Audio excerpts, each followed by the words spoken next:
Here we go. We're ready for the live. It's coming up. Perfect. And here it is. Yes, so we're live in multiple places. That's good. Welcome to the second live. Welcome, everybody. People are joining, which is great. As you know, there is the chat. The chat, you can use it to send me any question that you have. So it's going to be great. So let me get ready and we'll be good to go.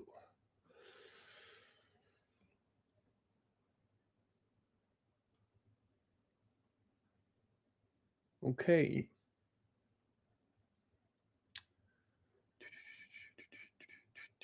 Okay, we're ready. So welcome to the second live. This live today is a follow-up on what we did last week. The goal is to go step by step to what can you do with Claude, what can you do with AI. This one works whatever AI you're using, right? Because today we're going to talk about prompting. And I wanted to do this one because I've seen something happening online, which is like everybody's selling prompts, everybody's doing like kind of templates, like copy this, do this, paste that. And the problem is that generally people are telling me, oh, I've tried this one, but the problem is that it works once or I don't know how to do it myself, right? It's always good when you have a prompt that is giving you to your hands, but the problem is understanding like the fundamentals that goes behind it. And the goal of this session is to give all the foundational skills that you need to basically use AI. Because I think we don't spend enough time on the skills, and I think it's something that is really needed when you look into it, because it's by understanding those fundamental skills that I was capable to use AI the way it is. And I want to give you the skills. I want to give that skills to everybody, and this is why I'm doing those lives, but also that I'm doing, then afterwards I'm reposting it, because that way people can have access to it. So when you look at prompt, the template of a prompt is not the thing. What counts is what is underneath the prompt. It's what works. And the way it works, there is always a shape, right? And it's the same shape a story has. So what I mean by that, and we're going to see that in 3 parts tonight. The first part of our of a live session is going to be on how to write a prompt that works. That's the first thing. The second part will be on how to fix the answer when it comes back wrong. Okay, which is most of the time, right? Because we don't have the time to write something that is great. We'll just get rid of this. And finally, the third part is how to stop writing prompt one at a time. Yeah. And how to, just going to get rid of something. Sorry about this. And the second thing is to also get the model that will help you manufacture them for you. Yeah. So then, obviously, during the session, you can ask me any question. At the end, I will answer what you're sending to me. So here's the thing. If we tell a story, a classical story, and this is what I told you about a prompt. So I want to talk about the hero's journey, and you may have seen my prompt, and you may have seen my post on LinkedIn. Some people may have seen it. Basically, I want to show you this. And I want to talk about this in particular. So when you think about a story is always following the same pattern. Yeah. So, for example, if we take the story of Harry Potter is a kid. It lives under the stairs of his uncle's house. Then there is a man with a beard that comes in and say to him like he's a sorcerer, and he has to go on this journey. Right? He gets the call, and he crosses to the unknown. Right? He could stay in his life, but he decided to raise to the challenge and go to the unknown. So he goes through challenges. He goes through the abyss. There is the loss of people. There is also the change that it's happening, and he comes back as someone else. This is what we call, like in general, the hero's journey, right? It's always following the same pattern. And so if I share it to you, the hero's journey on what it looks like this. So here in the hero's journey, it's really that. So you have the known that is at the top, and you have the unknown that is at the bottom. So the known, there is a situation where you're in. There is a call to adventure, which only a supernatural aid. Like, so, for example, the bearded man is one. Then after that, there is a threshold where it begins the transformation. And there is challenges and temptation. There is a revelation at a certain point. There is a transformation, and there is a return. This is basically the structure that is followed by pretty much everything. Okay, every story that you know, whether it's, for example, Star Wars, it's exactly the same thing. Spider-Man is exactly the same thing. You know, it's always following this hero's journey. And so most prompt, when you look into it, they go from the top of a circle to the return. Yeah. But the problem is that when we're writing a prompt, we want to look only at the result that we want to get. Yeah. And this is where we're having problems. Because basically, instead of saying, okay, this is what I want to do, and this is how I want to do it, the thing that it's happening is that we go directly to, I need to produce this, do it. I want to make this email better. I want to correct this email. I want to do this presentation. I want to make a presentation or a roadmap about something. Yeah.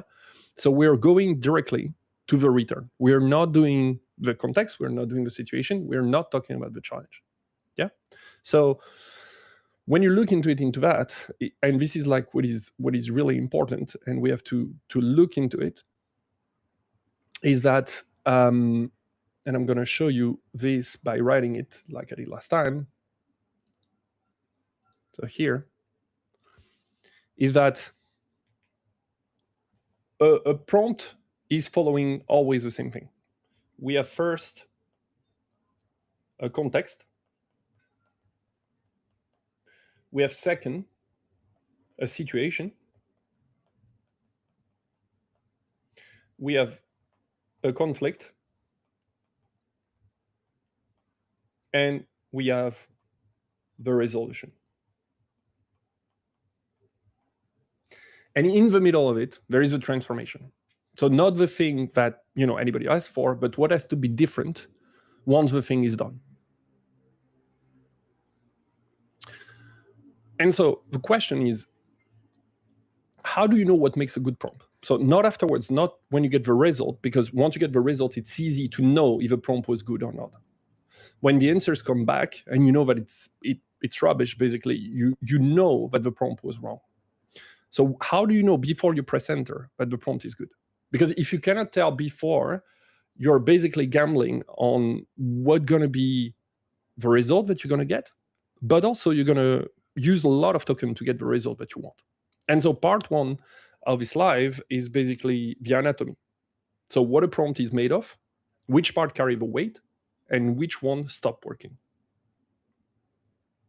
So there is the part that everybody knows, right? So for example, if we say what a prompt should contain, we always talk about the same stuff. So we have the role, we have the task, we have the context, and part of it we talked about last week, because we talked about project, we talked about instruction and all that was part of it. We have the input, we have the output format, we have examples,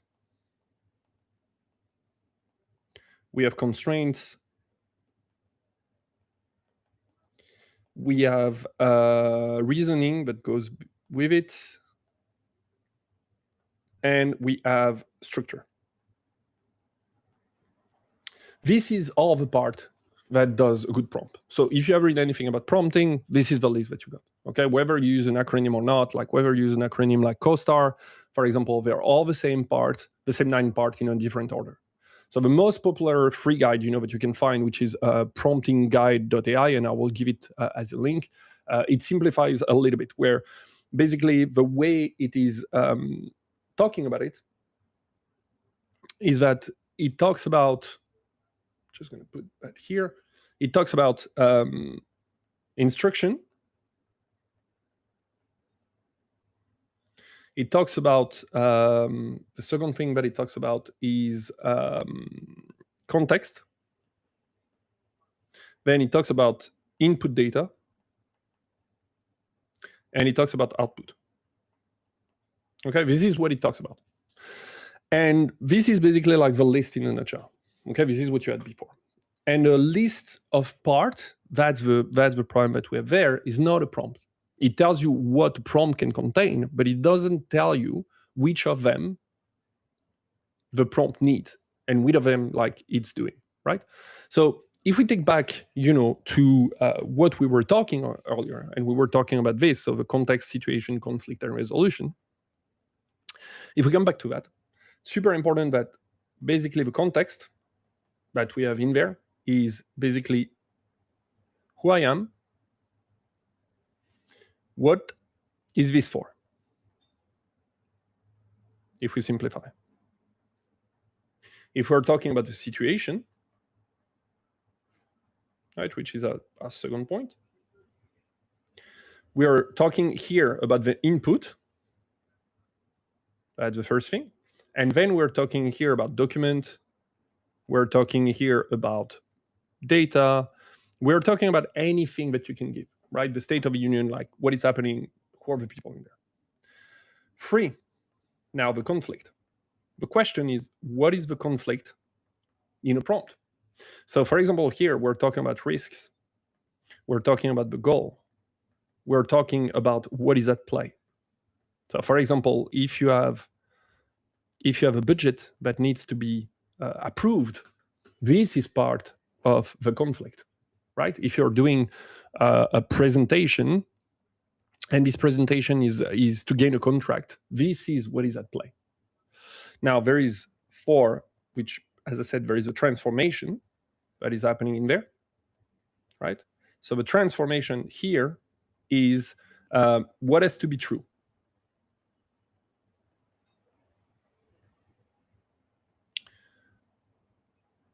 What has to be true at the end.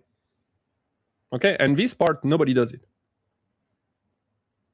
Okay, nobody does it. That's the thing. And finally, there is the resolution.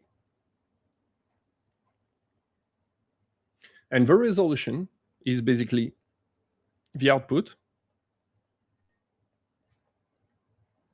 and the format, for example,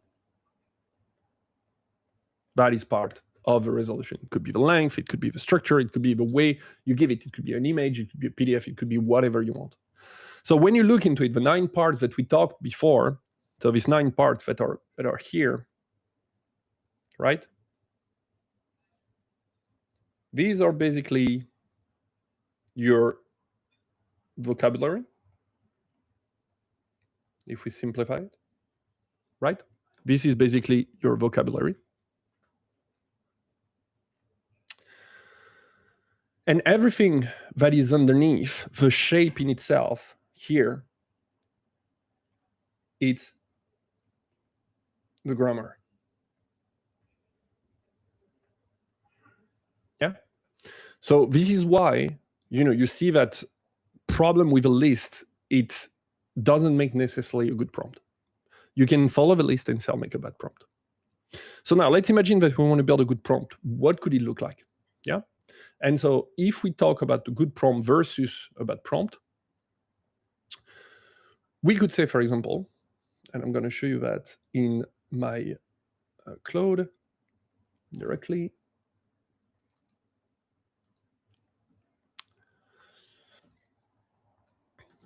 For example, you could say something like, can you help me? Can you help me put together a marketing strategy for a product I want to sell, and something that covers, I don't know, the channels and the messaging. Okay, let's imagine that we do something like that, right? If you do this, obviously we're not covering everything that we say, but this is like most of the thing that people give, right? Even if we say, okay, and how we get people to buy it. Okay, like let's have a sort of goal. Okay, the problem in there is that when you look into it, there is nothing precise in there. Okay, so the result we're going to get is going to suddenly look through the answers that I have already in my memory, is going to already look into that to be able to answer this, right? So you see, like, it's looking super base, it's looking lovable, it's looking Product and Dragon, it's looking, the Forge, is looking at a lot of things, right? So it's asking me a question about what I want to sell. And obviously, it's doing that because it has the memory. So it has already some context. This is why it's capable to answer me. But if you don't have this memory inside your Claude, you're going to have an issue. So let's stop this. Okay. Now, the question is that how we can get exactly the same prompt, but write it better. And so if we had to write it better, this is how I will do it in that scenario. Okay. Is that instead of putting it like this, I will put it completely differently, which is basically following the context, the situation, the conflict, the transformation, right? So, for example, the situation is I am selling a product. For example, we could say a new offering that is part of my training inside my community. Yeah, that is called intelligent system. I don't know how we could call it, but that's just the name. And right now, the people that are buying my offers are coming from referrals. And from social media. I can put like really low. Yeah. The conflict that I have to say, right? Because I follow, like, this is the context. Now I need to say the conflict. Obviously, I could go even better in the type of people that I'm selling it to. But then after that, I'm going to the conflict. I have only 6 hours a week and no budget. Okay, this is a conflict, right? Because I'm putting in there like constraint, and I'm alone to do it, and I have my contracts. That takes most of my time. And you can say finally that I'm spread across. I'm spread across 4 channels, and not one of them is moving. Okay, we can discuss about the strategy, right? If we think about if we're doing that or not, if you're alone, this is not what I'm discussing here. It's just about really the prompt and the way you build it. Okay, so here we have done the conflict, we have done the situation. Now, we need the transformation. Okay, the transformation, as we discussed, is one has to be right at the end. So it's not the strategy, it's not the decision. So for example, it could be which one channel gets the next 30 days. Okay, so you funnel down basically your idea and what I stop doing to pay for it. And it could be like based on anything, right? And then from that, basically what you want is working backwards from it. Okay, you want to explain basically for the resolution. So you want to say, so work backwards from it, because you want to understand the way it works. And then you say, tell me what evidence I will need to make the call. Look at what I have and tell me what is missing. Okay. Then argue the case for each of the 4 channels.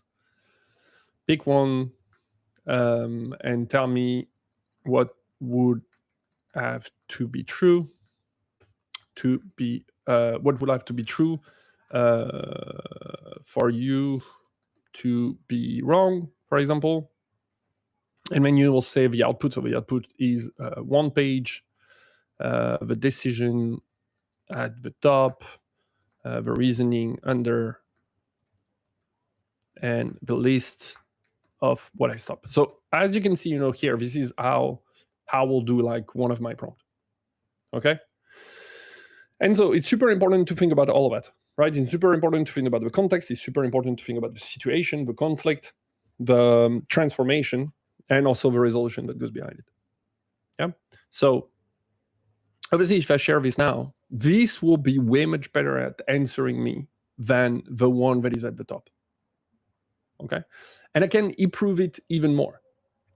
One of the things that I could do is, for example, thinking about input placement. Yeah. We talked about data. We talked about information. I didn't put any. This is something I can put at the top. So giving you an example for input placement, and this is really important that based on who you're using, it's important to look at their documentation.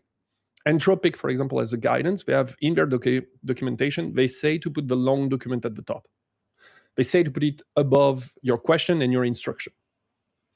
It's their words, and it carries, at the end, and it improves basically the quality of the answers that you get. And from their documentation, they says that basically you can have a change of 30% based on their test. And this is where, for example, most of the people are wrong, is that instead of putting the input at the top, they put the input at the bottom. Yeah. So that's one of the things that you can do. So here, as you can see, like, for example, he's assuming obviously certain things, but he's already saying to me, like, the newsletter get the next 30 days, and this is how you get the answer on the prompt that you have, right? And he's talking about the evidence, what you have, what's missing, the 4 cases, how it explained to you, and what would have to be true for me to be wrong, okay? And what you stop, everything that you do. So you see that this is how I get a really good answer, and this is how I get also most of the information I want. So again, if we come back to this, what I'm doing here is that I'm sharing basically the way we do a prompt, which is the context, who I am, what is this for, the situation, the input, document data, the conflict, risk, goal, what is at play, the transformation, what has to be true at the end, and finally the resolution, the output, the format, the structure of the length. Okay? Now, there is some things that you will not recognize in there. And for example, one of the things that you will not recognize is that you may have heard, for example, people saying that you should start by doing as a market strategist or as a world-class expert. You will put that. And the thing that happened is that this was true approximately 1 or 2 years ago. This was true also last year. And there is a simple reason for that. Since then, the model improved a lot. The model improved a lot because they made it way much better. So this is something that you don't need anymore. And to be honest, there is different teams that have looked into that have done some research inside that, and it's not something that you need anymore. Okay, and so there is different things like that has been pushed towards people on how you make a good prompt that are not true anymore. The second thing that is not true, for example, is the step-by-step. This was a technique that defined prompting. As I said to you, in the prompting guide, for example, promptingguide.ai, they're still talking about chain of thoughts and everything. Now, for example, OpenAI came out with it where it says that basically it's unnecessary. The modeling reasoning that is happening internally is way much better. So it's not necessary to do that anymore. So what we called chain of thought, because this is what it was called, which is like step 1, you have to, for example, analyze the different channel. Step 2, you have to give me an analysis per channel. Step 3, you have to tell me the risk per channel. Step 4, so really taking the step-by-step on how the model should do the analysis is not necessary anymore. And it's the words, obviously, from Anthropic, but it's also the words from OpenAI. And this is just due to the fact that models are improving. They're making the model better by giving more data, by giving a reasoning that is way better than it was before. So it's not that someone is lying to you per se. It's just that the speed with and the accuracy that it's happening in that field goes so fast that it's really hard sometimes to follow up. So, for example, the guide that I was talking to you about is that it stopped in 2022, right? So the model moved, and Anthropic said exactly the same thing. It's guidance and extended thinking, prefer general instruction over prescriptive steps. So it's not just unnecessary to do it, it becomes also a problem on the way the model is reasoning. Okay, so it's basically like you're stealing the job of someone. You have to imagine that. The AI is basically telling you, okay, like this is something that our model don't need. You don't need to do that anymore. So there is absolutely no point for you to tell us how it should work or what we should, how it should think about, what are the steps that it should go through, because the model is capable to do it. So all of that is really important to understand basically what is a bad prompt and a good prompt. And so if you have to take something home for this first part, is really this one, which is this. Which is here we're talking about the context, which is who I am, what is this for? The situation, the input, document data, the conflict, the risk, the goal, what is at play, the transformation, what has to be true at the end, and finally the resolution, which is the output, the format, the structure, and the length. This is the anatomy of a good prompt.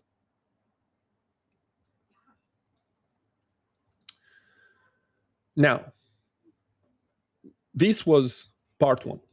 And now we need to go to part two, because the question is, so you did a good prompt, you follow all the rules, but you still get the result, a result that you didn't expect. You still got a bad result. So what do? Do you throw it away? Do you start again? Do you try to change the prompt and make it better? And this is the problem, is that nobody teach that part. Nobody teach the fact that it's not just the prompting, it's also the fact that you have to change the way you're conversing with an AI. And so this is what we're going to go through now, which is something that I learned how to basically prompt after I have got my first result. And so you can call that output refinement, which is basically you get an output from the first prompt, and now you want to work it out, how you can improve that result. And for that, is that if we go again from the shape about context, conflict, situation, and the resolution, and the transformation in the middle, we need to see what we can do. Yeah. So one of the things that we want to do is that when we get a result, we want to be able to discuss really clearly with the AI. We want to be able to get the information that we want, and we don't want necessarily to rewrite the prompt. We don't want to do everything from scratch. So one of the things that they never tell you is what is wrong, and also we have a tendency to believe too much of whatever AI is giving us. We have a tendency to believe what is said because we think that it's smarter than it is. As I said to you, it's not intelligence. You have to understand that the way AI is answering you is predicting an answer that you want to hear, right? And the answer that you're going to get is pretty much on average because it's statistics. So it's about probabilities, and it's about what is the answer is expecting based on the token that is before, right? It's basically building the answer as it goes. And so one of the problems that is coming from that is the fact that obviously the prompting is one, but the second thing is that it will not go towards being really contrarian or being like super positive, even if right now it's going more positive than it should be. And so what you need to be careful is that we need to think about a way that we can refine the answer. And so that way we can get, after our first answer, we can refine it again. So that way you're capable to get the thing that you want. And so if we come back towards it, the thing that we want to understand is basically this. What we want to understand is with refinement, okay, if we think about, if we think about output refinement at the top, refinement, I think refinement, I think it's like this. Yeah, refinement. What we want to know is 4 things, okay? There is what you know. That's the first thing. So this is easy because it's basically tell it. So for example, he gave you a presentation PDF instead of a Word document. This is super easy to understand, right? So it's basically everything that you forgot to say. So everything that you withhold, everything that you have kept for you, you have to tell it explicitly. So you have to be more explicit about what you want. Okay, and the more context you give, the better it is. So for example, you could say, oh, you didn't know that person was someone that I used to discuss with, it's a friend or something like that. The second part that we want in the refinement, and this is where it starts to become hard, is what you know you don't know. So here again is basically what will you need to know to do this well. Okay? So what will you need from me to do this well? So for example, what is the information that you're missing to be capable to give me the result that I want? Okay? So what do you need? What do you need from me? And this is literally a question. What do you need from me? This is literally a question that you ask the AI. Okay? Now the third one is what you don't know, you know. So here it's a part that is a little bit different, which is before you write anything, ask me the question you need answered first. So basically here, if we tell it, ask it, here it's ask it, right? Here at the top is tell it. This one is interview me.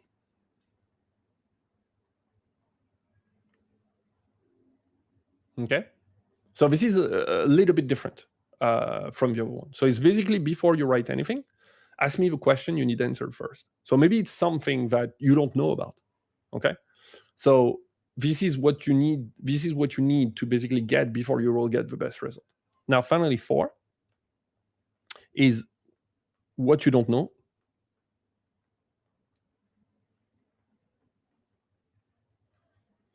What you don't know that you don't know.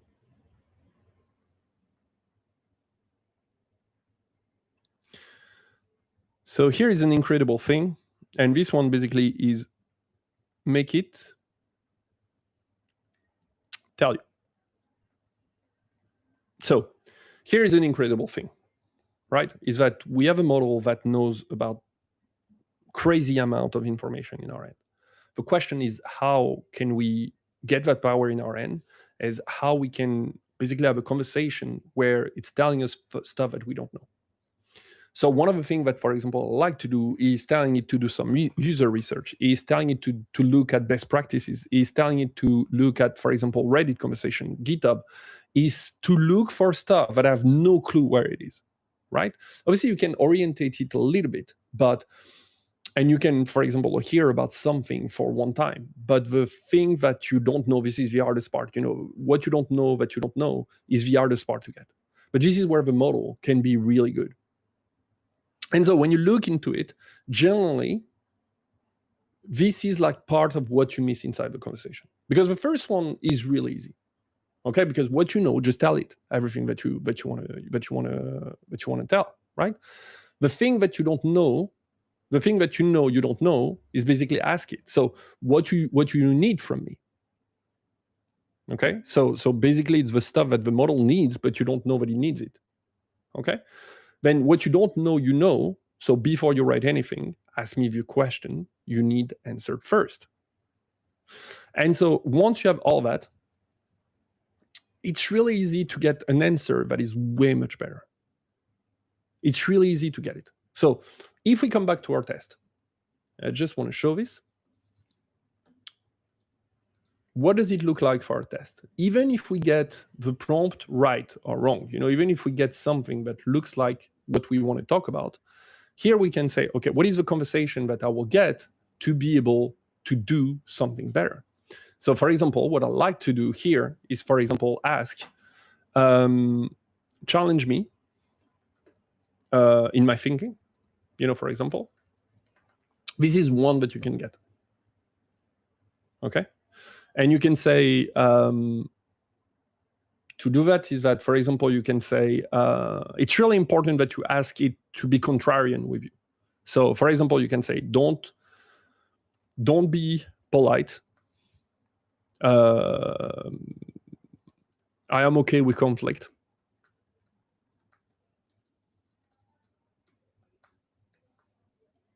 I prefer accuracy. So the fact that it's right than you being nice. Okay? So you go really contrarian on what you have. And so if you do that, it's basically taking another step on how you can change basically the answer that you get. Okay? And this is where you can do extending your thinking.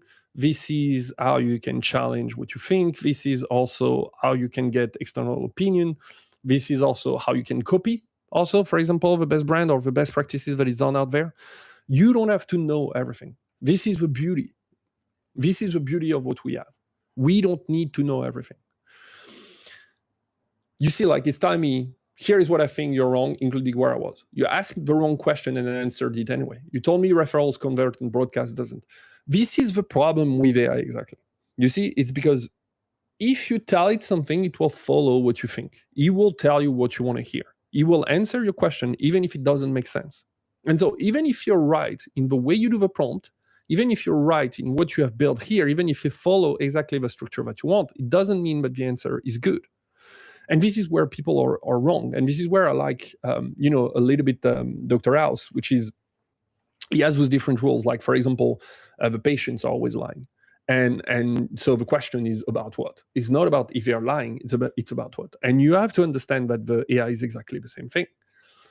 It's exactly the rule of Dr. House. The AI is always lying. The question is about what?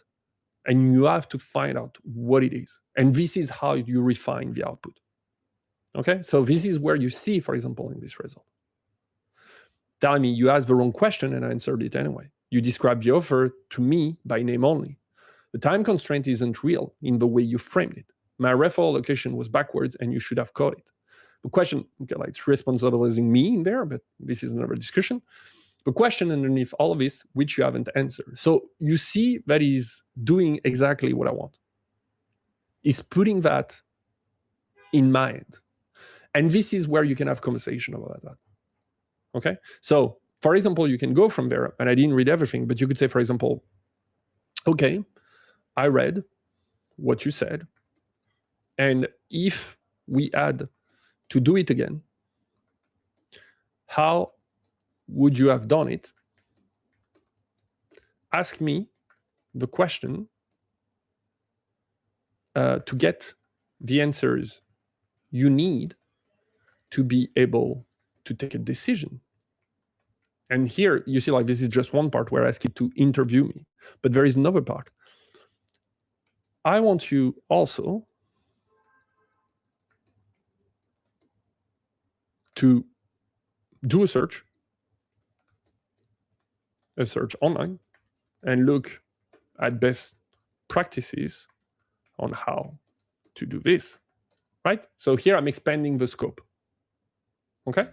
And if I do that, basically I'm continuing towards the refinement. I'm continuing towards getting the answer that I need to get and getting more out of it. Now, the problem that you have to think about is that obviously, as we are discussing about prompt refinement and everything, and as you're going into the output and getting this conversation ongoing, you have to remember that you're limited in the number of tokens.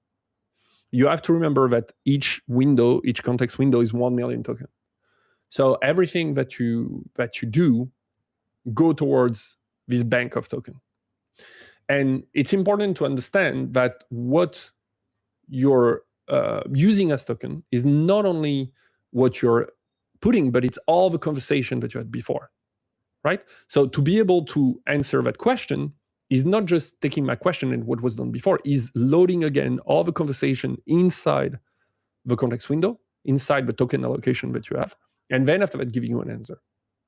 Okay, so it's really important that when you do that, you don't go from something that is really out of the blue, like just give me a strategy, because you will have so much to do. So this is where prompting is helping you doing the first take, and then after that, the output refinement is helping you the second take.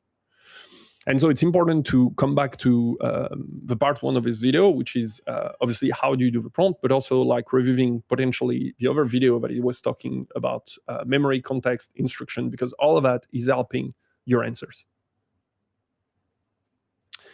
So where do you stop? Because it's always a question with the output refinement. You stop when you think that you're getting a lot of progress, but you're not making any more progress.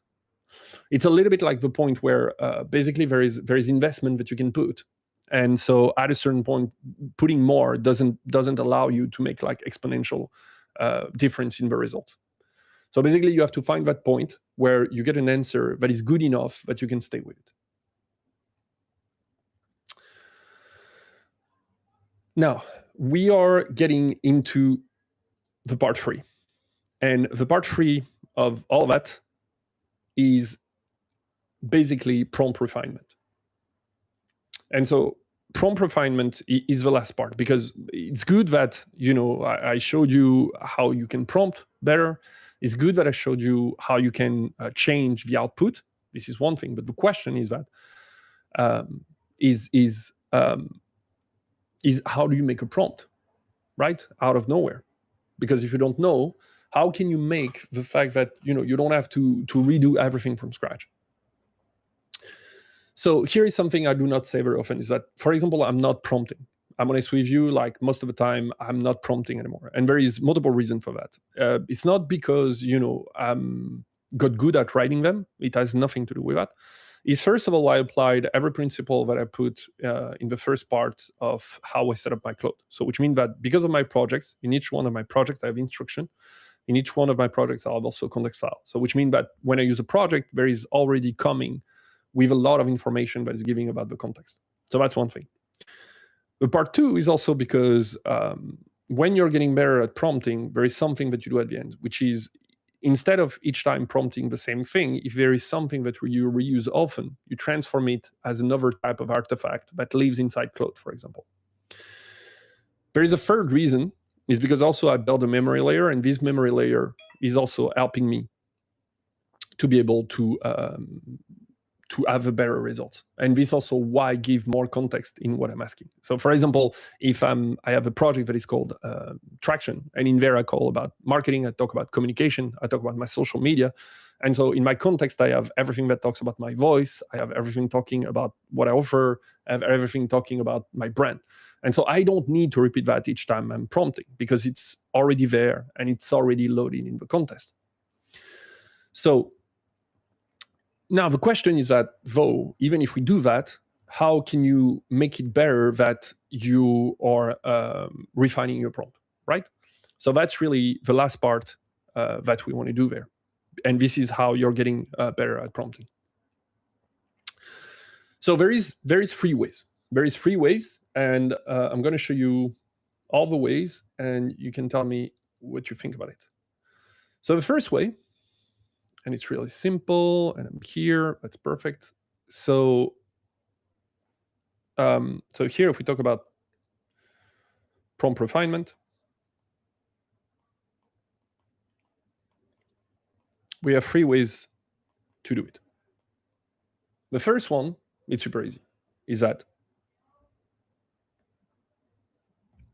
you give an input, right? Here is my input, here is my output. Now, give me the prompt.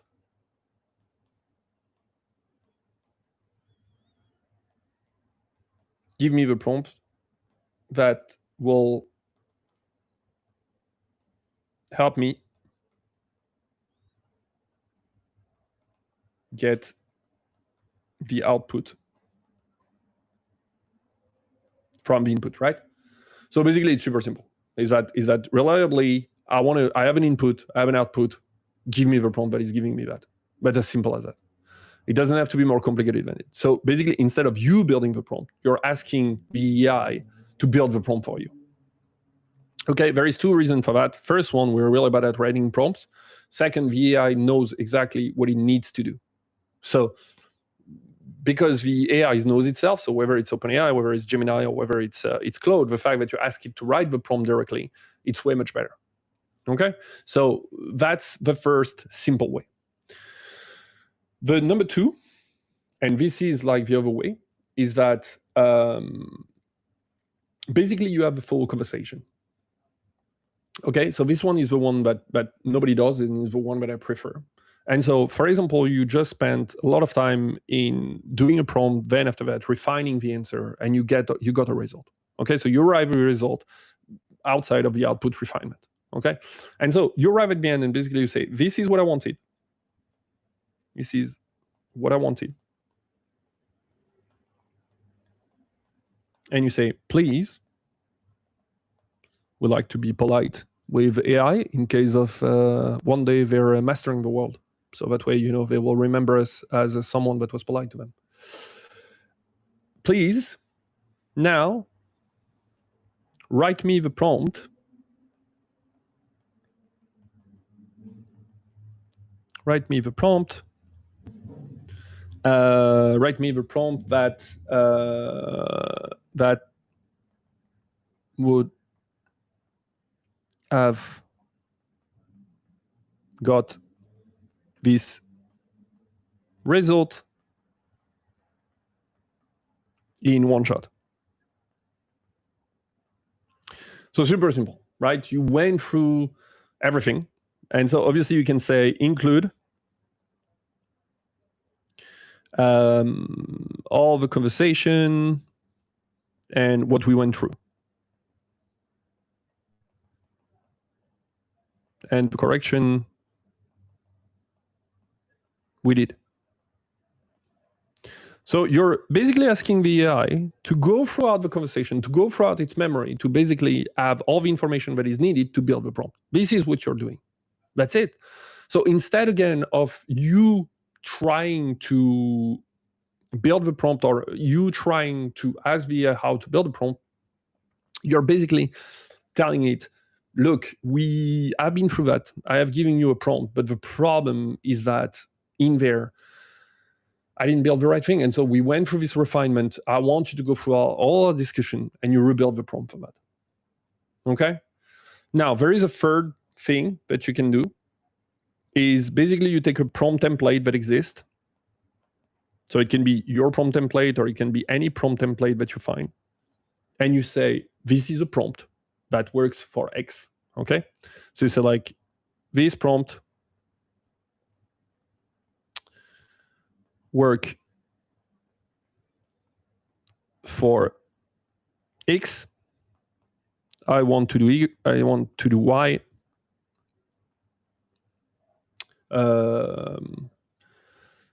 Give me the new prompt. Okay, so basically what you're telling it is that, look, I have this prompt that works really well, that has all the steps, that is really well structured, and potentially it's a prompt that you have done before with AI, right?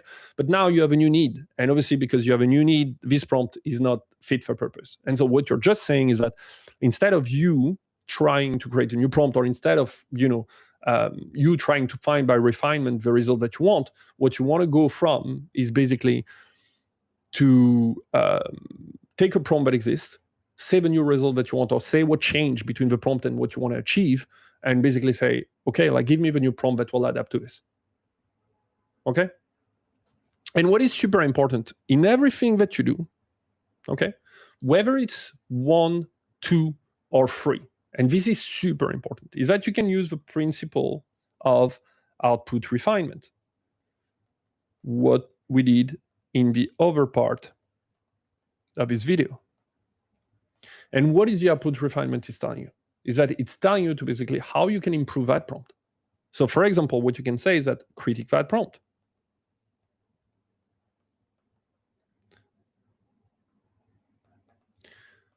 You're asking basically the AI to critique itself, because the AI is that built that prompt. So you can say directly, critique the prompt. You can say, for example, you can say in there,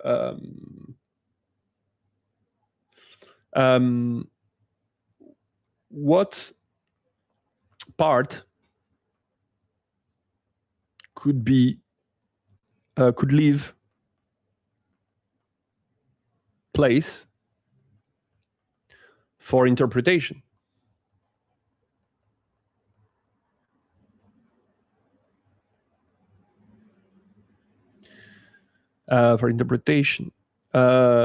How would you make it better?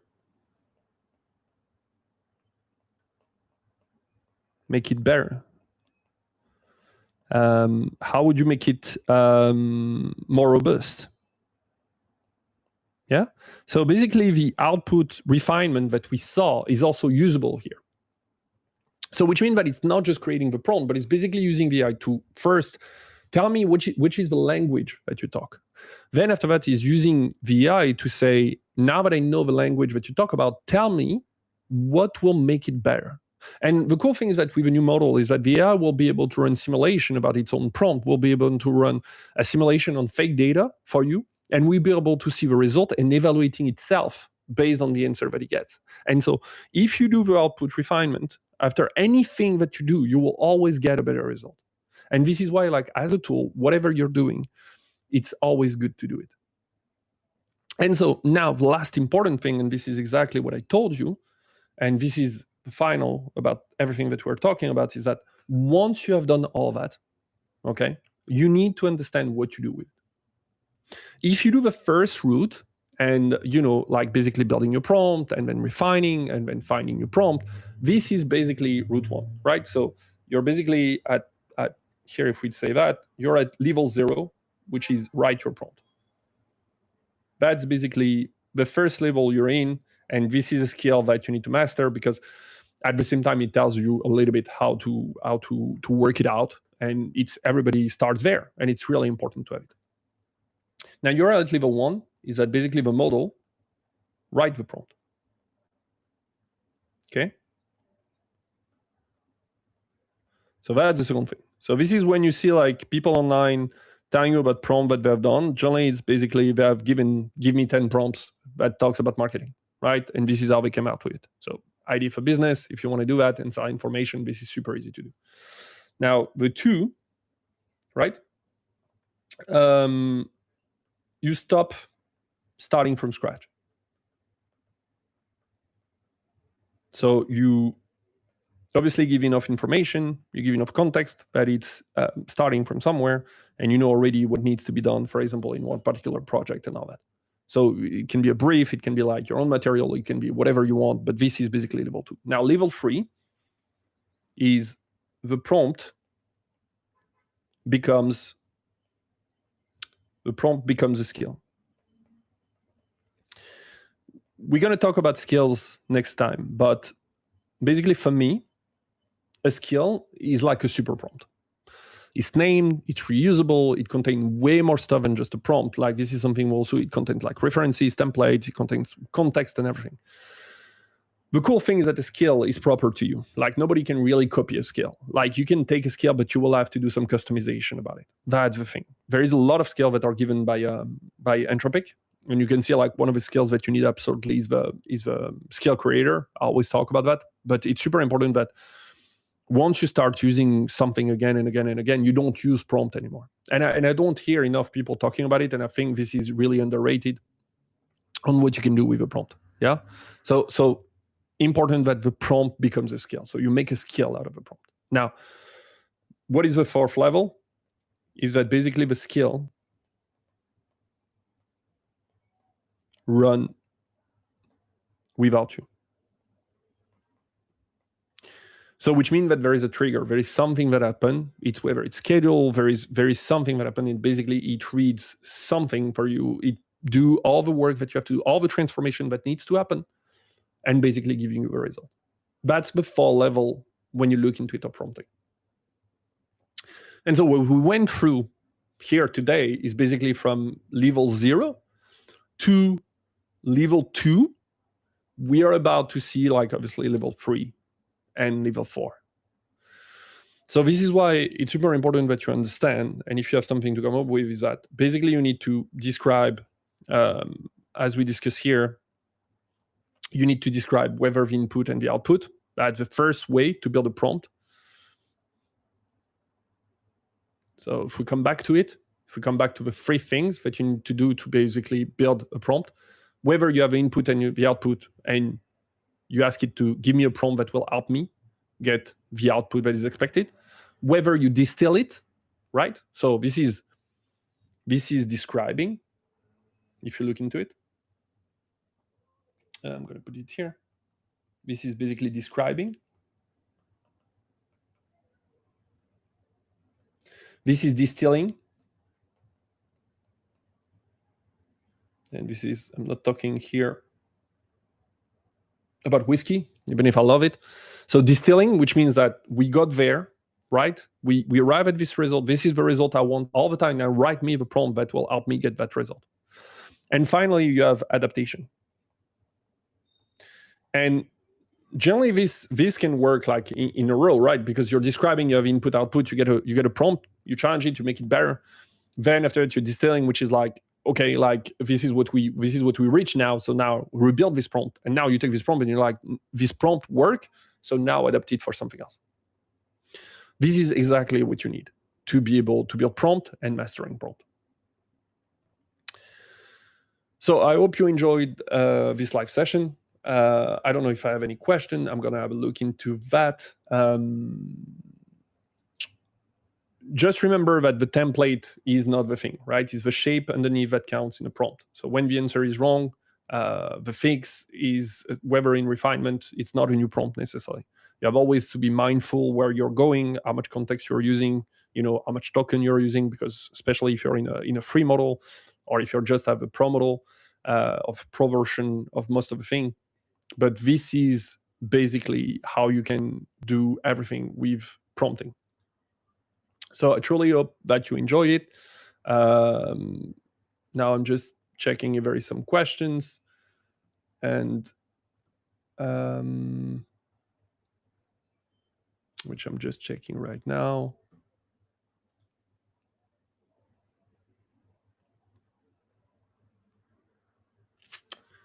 Good. I don't know. I think that there is something that is not working, but that's perfect. That's perfect like this. So yes, so this is everything you need to be able to build a prompt. Okay, you need just to go through step by step. You need to master all these tools. And from there, basically, you're going to be capable to ask for better result to the AI. You're going to be able to create like everything that you want to create, whether it's in chat, for example, whether it's in Cowork, whether it's in Codex, whether it's in Claude Code. This is true for everything. It's not true just for chat. It's not true just for Cowork. The mastering of prompting is something that you need to learn to get the most out of the tools, to use tokens also efficiently, and to be able to have the best result. Thank you so much for participating in this live. I will see you soon, and you will see this video in 1 or 2 days online.